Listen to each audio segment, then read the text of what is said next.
Hello, everyone. This is Daniel, and you know, I actually have something to say about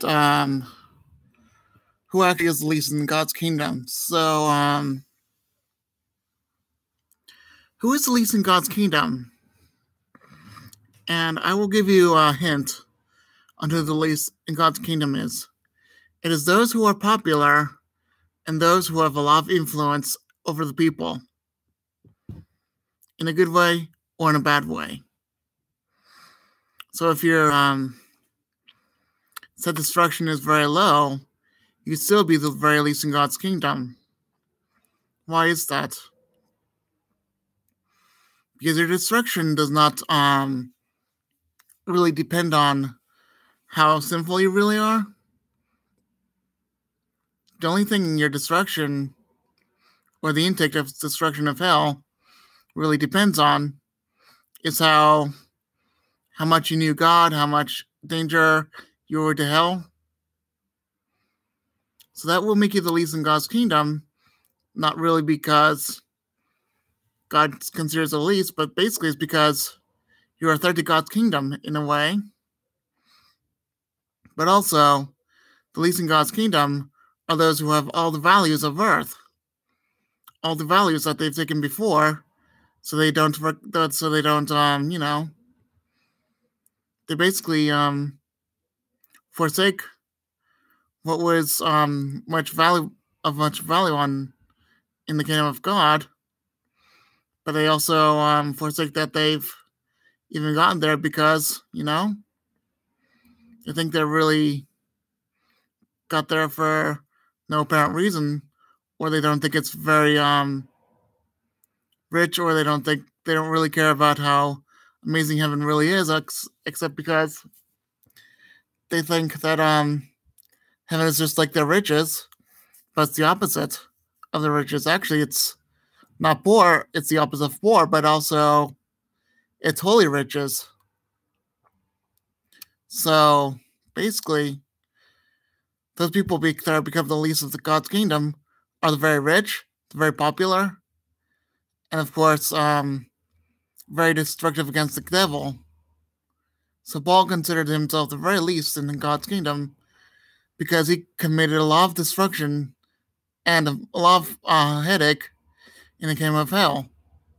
So do you know that if you are to commit a havoc in the kingdom of hell, then you will probably be danger to them, but also have the kingdom of hell try to go against you even when you're in kingdom of heaven. So that's basically a threat to kingdom of heaven, but not really, because God has everything under control. And that basically is not a threat. It's just work for God to, protect you from the demons of hell. And that'll be a whole lot of work for the angels of heaven. So you will be considered a lot of work in heaven. And that will be, basically, a lot of that is just, forces that you have to protect yourself. You have to, on earth anyway, you have to protect yourself. And then in heaven, the angels have to protect you. Of course, then those who are rich don't really think that heaven is truly amazing. And then those who are popular, they think, oh, I deserve heaven because I've influenced a lot of people, or they just changed from their mind from popularity. And of course, they don't know why there's so few people with them. I mean, the least of heaven, they don't enjoy it as much as, just about anyone else who has the most in heaven. And let me tell you something. Everyone has their equal share in heaven. Everyone has their equal share. Everyone owns everyone else's property, because all of the things that people own in heaven is owned by God. So basically, we have all the share of God's kingdom, even though we don't realize it. All the share of God's kingdom is ours, and everyone owns God's share of the kingdom, and God has the share for all of us, and we own all of it. Even though there are tribes of us, even though I'm a more unpopular one. It just means that, of course, we have to know that for those who are the least or the most scary to some people, I mean, you're not going to be very popular, or you're going to think, why do I have so few people? Or indeed, why is this place not so amazing? I mean, in a sense, I've had about 5,000, no, 12,000 followers. 8,000 of them lost. 8,000 of them, still here following me. Not following me. I don't know how to describe it, but I've had 12,000 followers, and basically 8,000 of them not deleted. So I only have like 8,000 followers on YouTube. And of course, I just, and that, by the way, is like a mega church, in a way. So I have the riches of the gardens, and I have I have really high destruction intake. And I mean, if you have a destruction of intake of 1, then you are the least of the third of the hell, but you're still a third to hell. Like, you're still a very high third to hell. Then 2, it's double that, and then 3, double of everything else. 4, double. It all doubles up, and I have a high destruction intake of 88. It's because I've been preaching to all of you. I've been somehow destroying walls in people's hearts, and also people don't like me because of the way I preach. And of course, those who are the least in God's kingdom are literally, those who don't take advantage of how amazing this place really is. Because you got there if you got there because of how amazing your preaching is, or how many people you've influenced, it's like you don't even care that there are people below you. You don't really appreciate how hard it was for the other person, to really make it to heaven before you. And unfortunately, there's a whole lot of people in heaven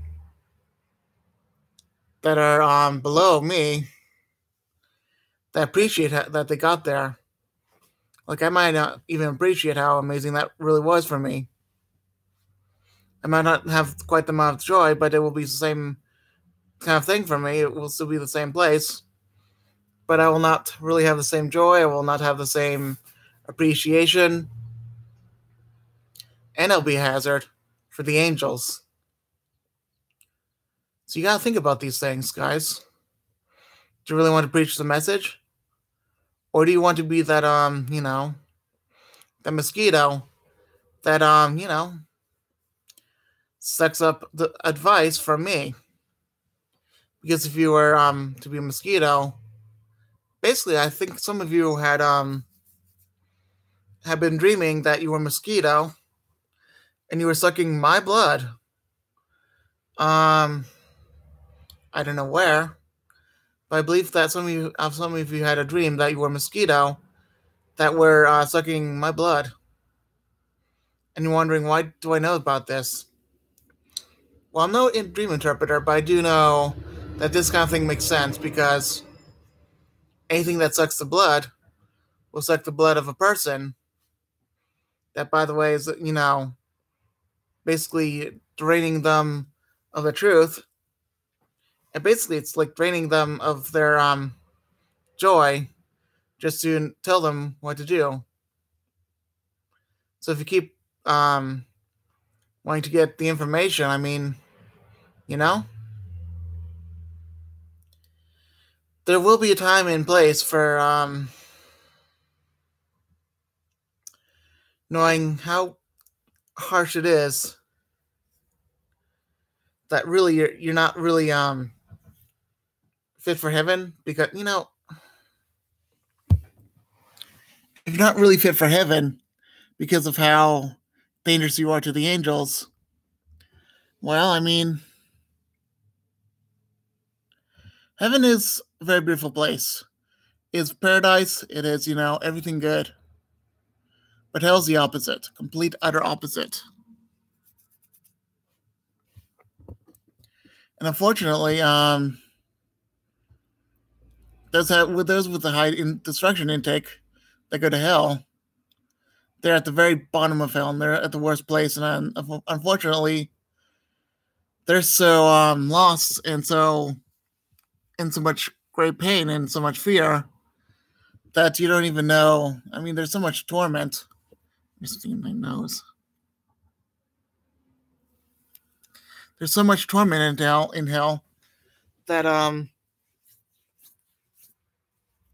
mean, there are flames that go a mile above you with blankets of maggots, and of course a bed of worms on top of you.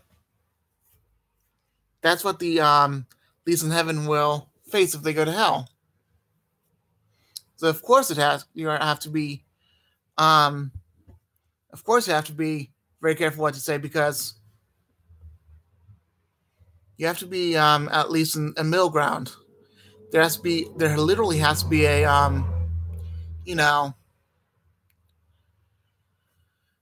holy moderation. There has to be a holy moderation, because if you don't have that, then of course then you don't really have anything but unholiness or lawful unholiness. There's either pride or true destruction. You choose, because otherwise you're going to holy moderation. And by the way, Paul did not have holy moderation, but he did. And the reason why he did not have it was because he was the author of most of the New Testament. And he wrote some of the famous stories of, he wrote Acts, I believe. He influenced a lot of people with Galatians and Ephesians. He influenced a lot of people with maybe even Timothy. David had major problems because he was the most influential character of the Old Testament. Abraham, the most influential character of the Hebrews. Solomon, the wisest person. I mean, all of these people were the lowest of the lowest in the kingdom of heaven. They were the very least of the people in the kingdom of heaven, just because of their destruction intake, just because of how many people were saved because of him. I was saved because of Solomon. Just remember that. So if you guys were saved because of me, that's not too bad for me.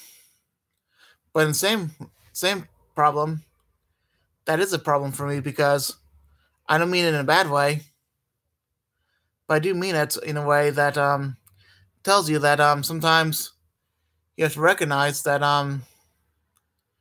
some people do need, holy moderation, of course, but the most influential speakers are the least influential speakers in heaven, because no one wants to listen to you because of your destruction intake, and the most popular people on earth don't want to be listened to because you've stolen their popularity. And of course, another problem is because no one wants to listen to the rich person on earth, because no one wants to listen to the rich person on earth, because basically you've stolen their money. And another thing is, no one likes your destructive looking property that's full of sin. And let me repeat one of the things I want to say is that no one wants to listen to the most influential speaker, not only because they're jealous, but because, they could cause destruction on their part and not on yours. So remember, there are some problems with the most influential person on Earth. And I feel that I could be the least person in heaven just because of what I've done. Okay. All right. I'll be done now. Okay. Bye. And I'll take a few minutes just to let this video say okay. All right. I'll be done now.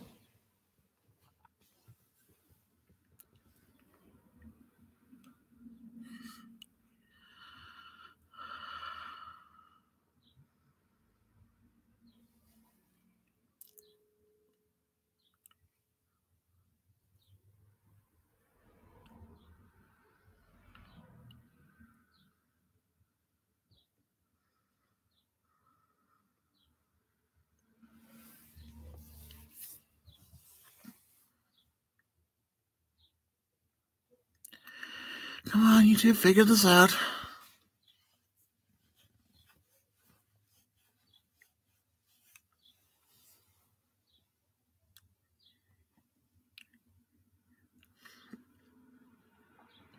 I should be all set in a few seconds.